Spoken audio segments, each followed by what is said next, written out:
ದೇವರ ವಾಕ್ಯ ಹೇಳ್ತದೆ, ನೀನು ಹುಟ್ಟಿದ ದಿನದಿಂದ ನಿನ್ನ ಅಂತ್ಯದ ದಿನದವರೆಗೂ ನಿನ್ನ ಭವಿಷ್ಯವನ್ನು ನಾನು ಬರೆದು ಸೀಲ್ ಮಾಡಿ ಇಟ್ಟಿದ್ದೇನೆ.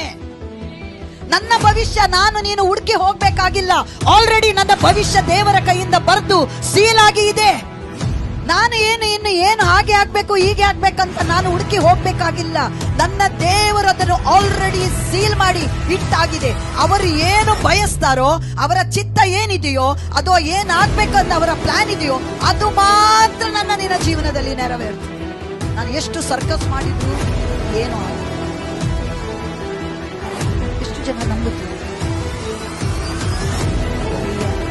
ಇದನ್ನು ತಿಳಿದ್ರೆ ಮಾತ್ರ ದೇವರು ನನ್ನನ್ನು ತಿಳಿದುಕೊಂಡಿದ್ದಾನೆ 100%. ನಾನೂ ಕೂಡ ದೇವರನ್ನು ತಿಳಿಬೇಕು.